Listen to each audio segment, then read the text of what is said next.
Current education के YouTube channel पर आप सबका हार्दिक स्वागत है। आज हम पढ़ने वाले हैं करंट अफेयर्स की कुछ इंपॉर्टेंट क्वेश्चनों के बारे में, जो क्वेश्चन आपके कंपटीशन के एग्जाम में काफी इंपॉर्टेंट रहेंगे।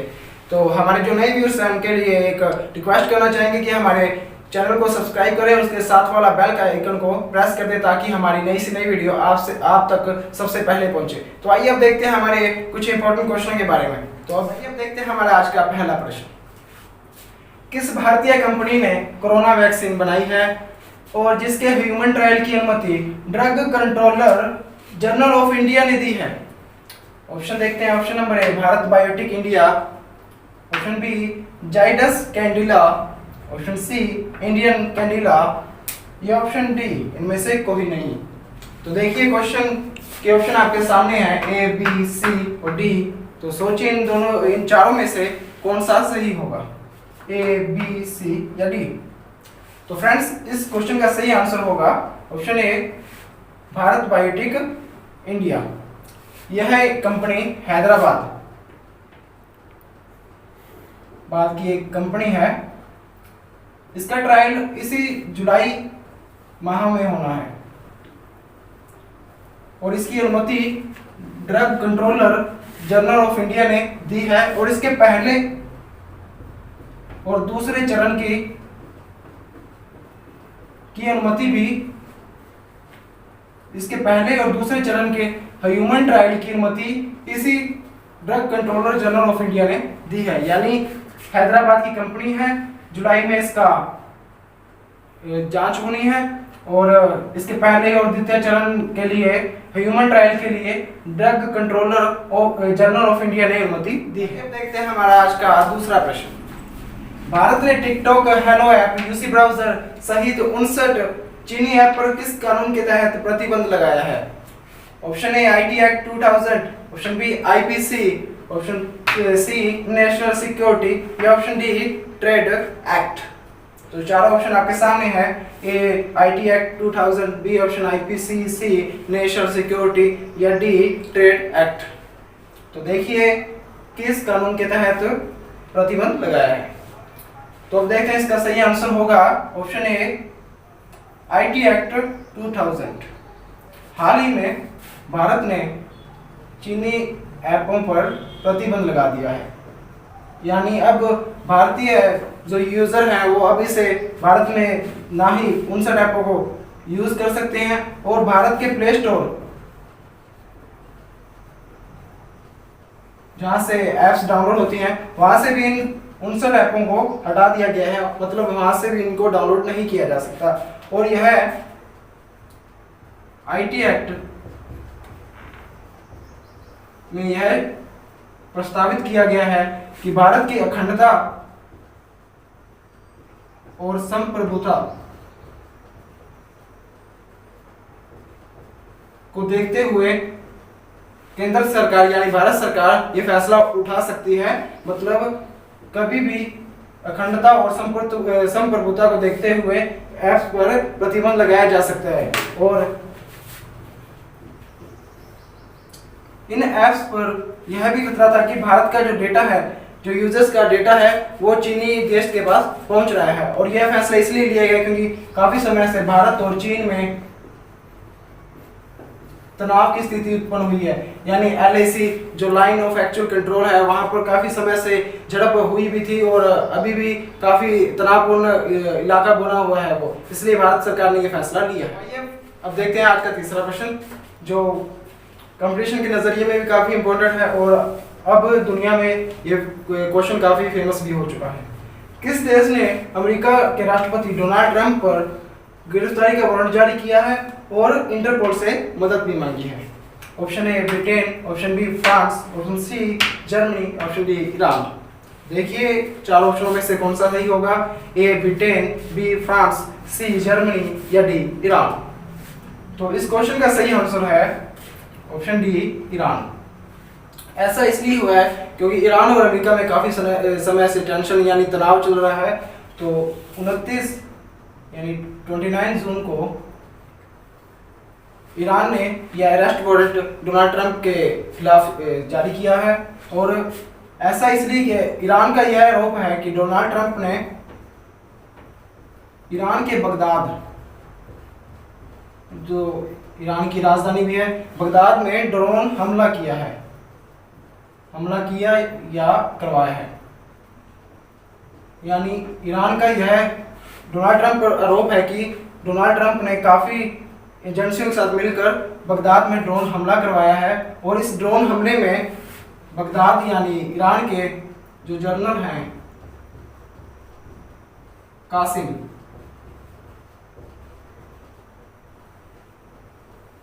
उनकी हत्या भी कर दी गई थी। यानी ईरान के काफ़ी जो आरोप हैं जो ट्रंप पर लगाए गए हैं, यानी उन पर बगदाद में उन्होंने हमला करवाया एजेंसियों के साथ मिलकर, वहाँ के जनरल कासिम को मरवाया, और इसलिए ईरान ने डोनाल्ड ट्रंप पर अरेस्ट वारंट जारी कर दिया, और इंटरपोल का मुख्यालय यानी लियोन में है।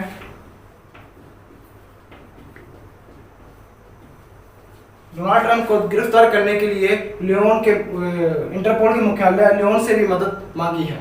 तो आइए अब देखते हैं आज का चौथा प्रश्न। अंतर्राष्ट्रीय संसदीय दिवस यानी इंटरनेशनल डे ऑफ पार्लियामेंट कब मनाया जाता है? ऑप्शन ए 1 जुलाई, ऑप्शन बी 2 जुलाई, ऑप्शन सी 30 जून या ऑप्शन डी 28 जून। इन चारों में से देखिए कौन सा सही होगा, ए, बी, सी या डी। इस क्वेश्चन का सही आंसर होगा 30 जून। 30 जून को अंतर्राष्ट्रीय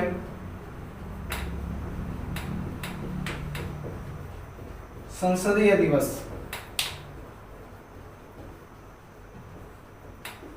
मनाया जाता है, और इसकी पहल करने वाला भी अंतर्राष्ट्रीय संसदीय संघ था।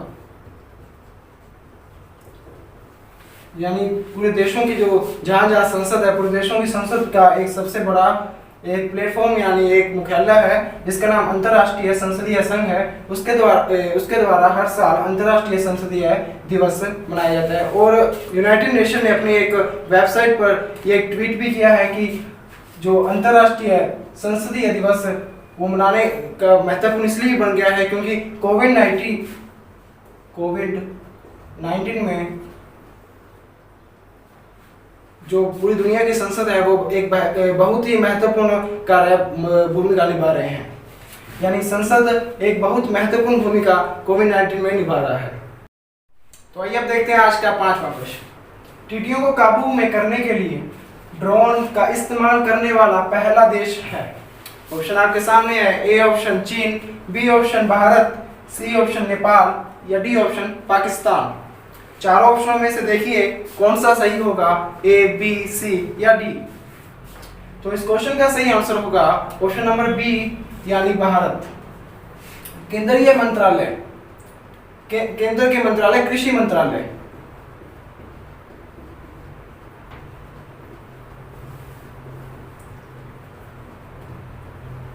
का यह कहना है कि भारत दुनिया में पहला देश बन चुका है जो टिड्डियों को काबू में करने के लिए ड्रोन का इस्तेमाल यानी ड्रोन यूज कर रहा है टिड्डियों को काबू में करने के लिए। और ड्रोन है वो सबसे पहले राजस्थान में यूज किया गया टिड्डियों को काबू में करने के लिए। राजस्थान के बाद यूपी यानी उत्तर प्रदेश, फिर दिल्ली, पंजाब,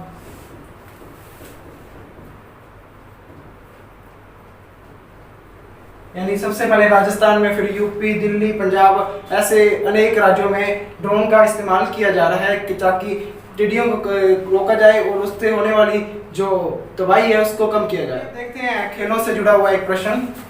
खिलाड़ी राजेंद्र गोयल का निधन हुआ, वह किस खेल से जुड़े थे? Option A basketball, option B cricket, option C football, option D tennis. देखिए चारों में से कौन सा सही होगा, ए, बी, सी या डी। टेनिस, फुटबॉल, बास्केटबॉल या क्रिकेट। खिलाड़ी राजेंद्र गोयल का निधन हुआ, तो इसका सही आंसर होगा ऑप्शन बी यानी क्रिकेट। यह एक फर्स्ट क्लास क्रिकेटर थे जिन्होंने 44 साल तक फर्स्ट क्लास क्रिकेट खेला। इन्हें इंटरनेशनल मैच खेलने का काफ़ी अनुभव नहीं था, यानी काफ़ी मैच नहीं खेले थे। 21 जून 2020 को इनका निधन हुआ। और यह एक लेफ्ट आर्म स्पिनर यानी बाएं हाथ के स्पिनर थे, लेफ्ट आर्म बॉलर या स्पिनर कह सकते हैं। और 77 साल की उम्र में इनका निधन हुआ। ये अपने समय के काफी मशहूर क्रिकेटर थे, यानी 44 साल तक इन्होंने फर्स्ट क्लास क्रिकेट खेला। 77 साल की उम्र में इनका निधन हो गया। 21 जून 2020 को इनका निधन हुआ।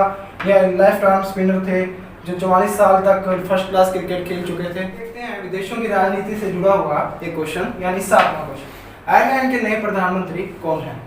Option A George Anderson, option B Martin Guptill, option C James Broad या option D Michael Mart. 4 option आपके सामने हैं।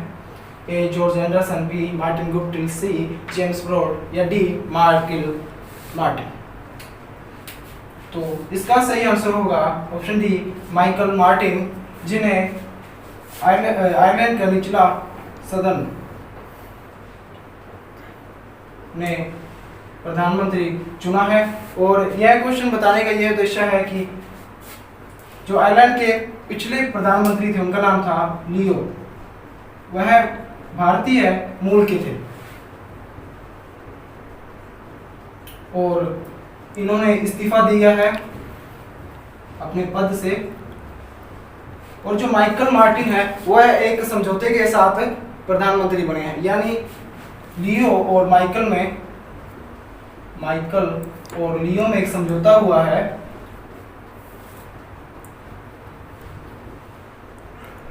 जिस समझौते के अंदर 2 साल के बाद लियो आयरलैंड के प्रधानमंत्री वापस बन जाएंगे। आज का हमारा 8वां प्रश्न, किस राज्य या केंद्र शासित प्रदेश ने प्लाज्मा बैंक बनाने का ऐलान किया है? Option A Delhi, option B Uttar Pradesh, option C Maharashtra या ऑप्शन डी बिहार। तो देखिए किस राज्य या केंद्र शासित प्रदेश ने प्लाज्मा बैंक बनाने का ऐलान किया है? Delhi, Uttar Pradesh, Maharashtra, Bihar. A B C या डी। तो 4 ऑप्शनों में से हमारा सही ऑप्शन है ऑप्शन ए दिल्ली। दिल्ली में ILBS नामक हॉस्पिटल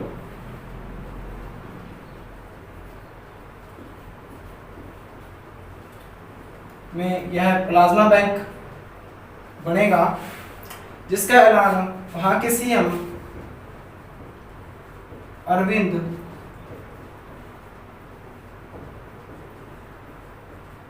केजरीवाल ने किया है। यानी CM अरविंद केजरीवाल ने एक ऐलान किया है कि ILBS हॉस्पिटल जो दिल्ली में स्थित है वहां एक प्लाज्मा बैंक खोला जाएगा। और इसकी एक यह जानकारी भी इंपॉर्टेंट है कि प्लाज्मा वह व्यक्ति ही दे सकता है जो पहले कोरोना पॉजिटिव रहा हो।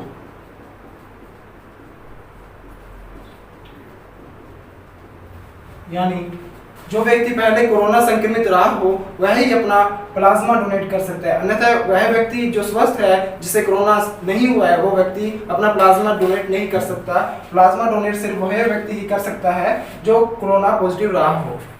तो आइए गाइस अब देखते हैं 9वां प्रश्न। भारत ने लद्दाख में चीनी सेना से तनाव के बीच कौन सा एयर डिफेंस मिसाइल सिस्टम तैनात किया है? Option A S-400, option B Akash, option C M4A1 या ऑप्शन डी S-300। भारत ने लद्दाख में चीनी सेना से तनाव के बीच कौन सा एयर डिफेंस मिसाइल सिस्टम तैनात किया है? यानी चीनी सेना पर नजर रखने के लिए कौन सा एयर डिफेंस मिसाइल सिस्टम तैनात किया है? S-400, आकाश, MA4A1 या S-300। इस क्वेश्चन का आंसर देखिए, ए होगा, बी होगा, सी या फिर डी। तो इस क्वेश्चन का सही आंसर है ऑप्शन बी यानी आकाश। पूर्वी लद्दाख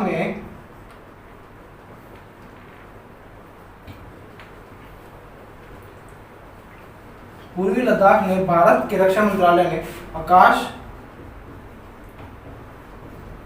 मिसाइल को तैनात कर दिया है। इसका कारण यह है कि बहुत से न्यूज़ चैनलों और न्यूज़पेपरों में यह पब्लिश हो चुका है कि LAC के उस पर यानी लाइन ऑफ एक्चुअल कंट्रोल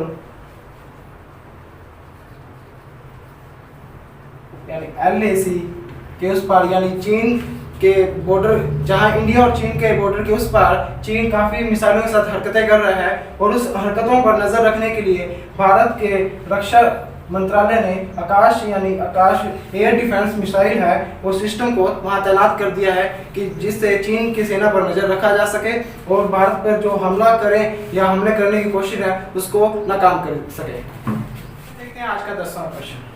राष्ट्रीय सांख्यिकी दिवस यानी नेशनल स्टैटिस्टिक्स डे कब मनाया जाता है? ऑप्शन ए 29 जून, ऑप्शन बी 1 जुलाई, ऑप्शन सी 28 जून या ऑप्शन डी 27 जून।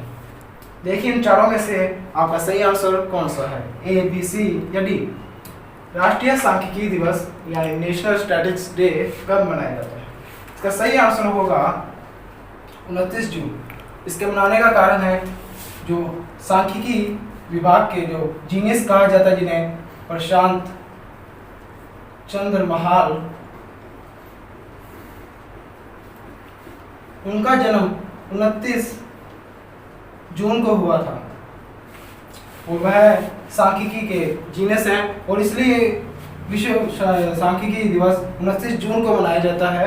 और इस साल का जो थीम है वह है good health well being.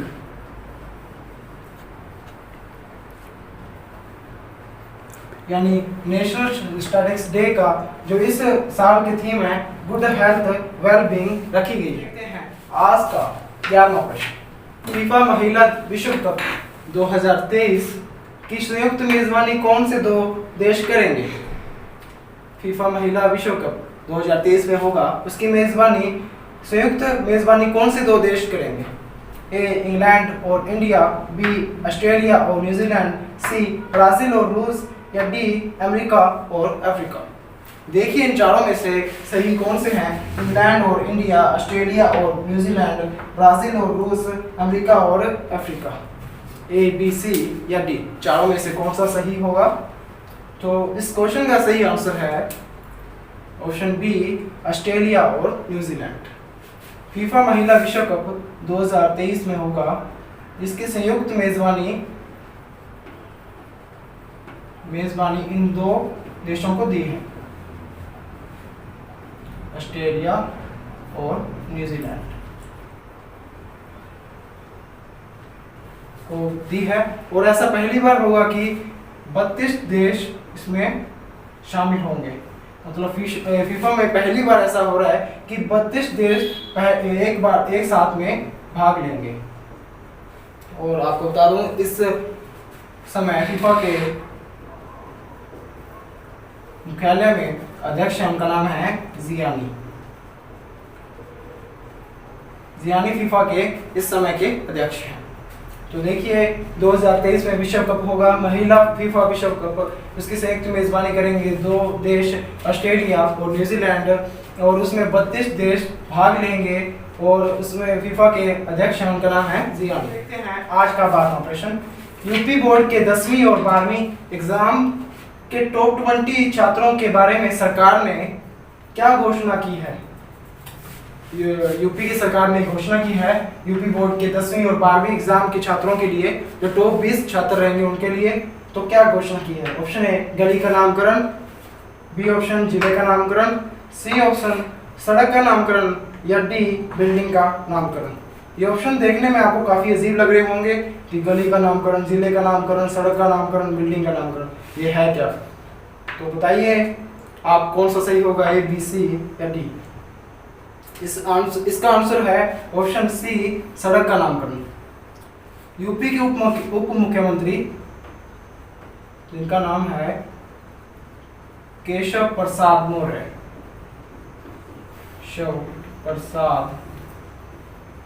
Maurya, उन्होंने घोषणा की है कि यूपी के 10वीं और 12वीं एग्जाम में जो टॉप 20 छात्र रहेंगे उनके जो घर के आसपास जो सड़क होगी उसका नाम उन्हीं के नाम पे रखा जाएगा, यानी सड़क का नाम उस छात्र के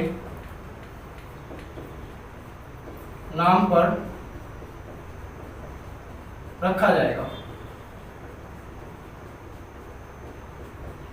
यानी यूपी की तरफ से एक अनूठी पहल है। यूपी के उप मुख्यमंत्री केशव प्रसाद मौर्य ने यह घोषणा की है कि यूपी बोर्ड के 10वीं और 12वीं एग्जाम में जो छात्र टॉप 20 रहेंगे उनके घर के आसपास जो सड़क होगी उसका नाम बदल कर उनके नाम पर, उस छात्र के नाम पर सड़क का नाम रख लिया जाएगा। इससे छात्रों में काफी पढ़ाई के प्रति बढ़ावा मिलेगा और वह अपने पढ़ाई भी अच्छे दिलचस्पी रखकर करेंगे। तो आइए गाइस अब देखते हैं क्रिकेट से जुड़ा एक क्वेश्चन, 13वां क्वेश्चन।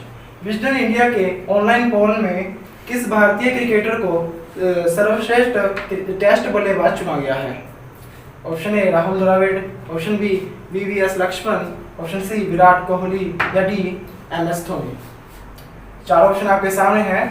विजडन इंडिया के ऑनलाइन पोल में किस भारतीय क्रिकेटर को सर्वश्रेष्ठ टेस्ट बल्लेबाज चुना गया है? चार ऑप्शन में से देखिए कौन सा सही होगा, राहुल द्रविड़, वीवीएस लक्ष्मण, विराट कोहली या एमएस धोनी। तो इस क्वेश्चन का सही आंसर है ए राहुल द्रविड़। राहुल द्रविड़ को सर्वश्रेष्ठ टेस्ट बल्लेबाज चुना गया है। एक विजडन इंडिया के ऑनलाइन पोलिंग हुई थी, यानी एक ऑनलाइन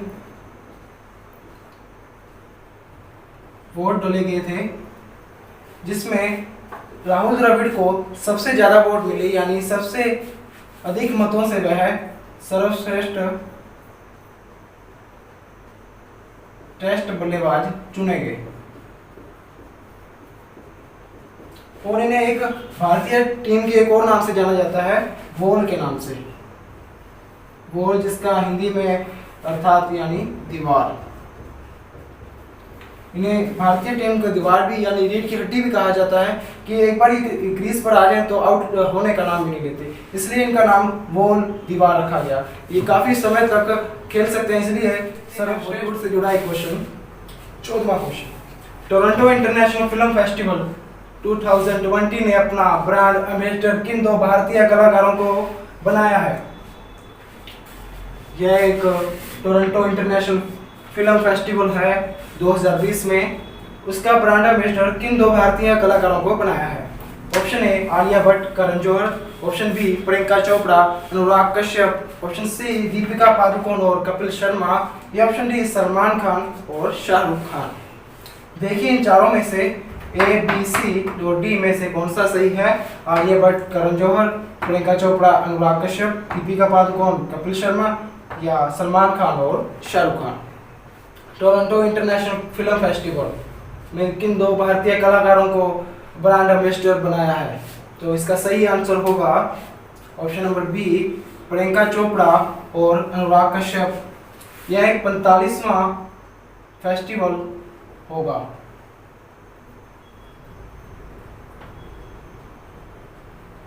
दो 2020 में 45वां होगा और प्रियंका चोपड़ा एक एक्ट्रेस हैं और अनुराग कश्यप एक डायरेक्टर हैं। इन दोनों को, प्रियंका चोपड़ा और अनुराग कश्यप को टोरंटो इंटरनेशनल फिल्म फेस्टिवल 2020 में ब्रांड एम्बेसडर बनाया गया है, यानी प्रियंका चोपड़ा और Anurag Kashyap Toronto International Film Festival 2020 के ब्रांड एम्बेसडर रहेंगे। फ्रेंड्स अब देखते हैं आज का अंतिम प्रश्न, 15वां प्रश्न। किस कंपनी ने अपने ब्रांड फेयर एंड लवली से फेयर शब्द हटाने की घोषणा की है? Option A the Himalaya, option B Nivea, option C Hindustan Unilever या ऑप्शन डी बायोटिक। देखिए इन चारों में से कौन सा सही होगा?